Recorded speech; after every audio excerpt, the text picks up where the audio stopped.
Ramakrishna sir. Ramakrishna Hari, जय शिवराय. बोला दादा.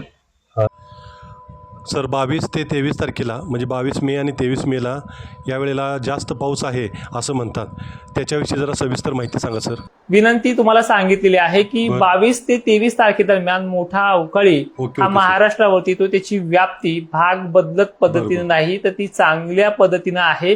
40 ते 50% व्याप्ती, पण जवळपास हा 4 ते 6 दिवस जास्त असल्यामुळे अनेक भागांच्या मशागतीचे कामं त्या पावसामुळे आटोपतील असा अंदाज आहे आणि तो जवळपास 4-5 दिवस कंडिशननुसार राहील अशी परिस्थिती आहे. सर पेरणीसाठी लागेल या पद्धतीचा पाऊस पडेल का हेही सांगा. बरेच शेतकरी विचारत आहेत की पेरणीसाठी पाऊस व्यवस्थित होईल का, कारण मान्सूनपूर्व पाऊस आपल्या ह्या भागामध्ये 2 वर्ष झाले चांगलाच पडतोय. ह्यावेळी तसा पडेल का याविषयी जरा थोडंसं सांगा. त्यामुळे पेरणीचं नियोजन, पावसाच्या धारा किती प्रमाणात आहे, कारण की पश्चिम महाराष्ट्राला दरवर्षी पाऊस अवकाळी पडला तर तो ठीक राहतो, नाहीतर बारीक मान्सूनच्या पावसावरती व्यवस्थित पेरण्या होत नाहीये. दिवसभर पाऊस पडतो पण अंगावरचे कपडेही ओले होत नाही. अशा पद्धतीने ओके, शेतकरी पश्चिम महाराष्ट्राचा, मराठवाड्यातला सुद्धा आणि बरोबर. पूर्व विदर्भातला सुद्धा हैराण आहे. ह्युमिडिटीच्या लेवलकडे जर लक्ष देऊन पाहिलं तर ऍप्लिकेशन मध्ये आपण ते सविस्तर सांगूयात. फी काही मी जास्त बरं. ठेवली नाही त्याच्यामध्ये, पण विनंती आहे जरा ओके, असं ओके, आपण ह्या वर्षी स्ट्रिक्टली काम करूयात आणि तुमच्या दुबार बरोबर. पेरणीच्या संकटाला थोडंसं अजूनही त्याला कमी करण्याचा प्रयत्न करूयात. तर जाता जाता एवढं सांगेल की हे बघा, आजचा जो काही सांगितलेला बरं. तुम्हाला मी सुरुवातीचा पाऊस आहे तो येणार आहे. त्यामध्ये ओके, ओके, पश्चिम महाराष्ट्रातील नाशिक क्षेत्राच्या दक्षिण उत्तर डोंगराळ बरोबर. परिसरातला समावेश आहे.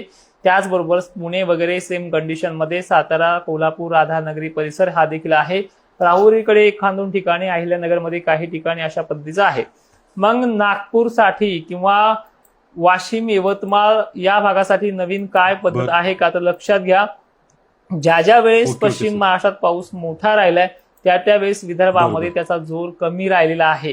ठीक आहे. मग याची व्याप्ती जास्त कुठे पुणे, सांगली, सातारा, नाशिक वगैरे भागात आहे. ठीक आहे. अशा पद्धतीनं आहे. सर 8-10 दिवसानंतर पावसाचं नियोजन कशा पद्धतीने राहील आणि त्यावरही सविस्तर जरा थोडं सांगा.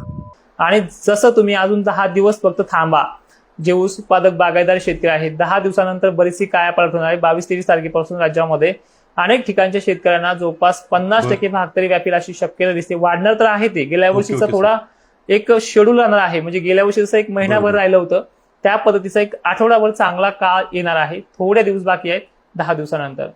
तर जय शिवराय, धन्यवाद.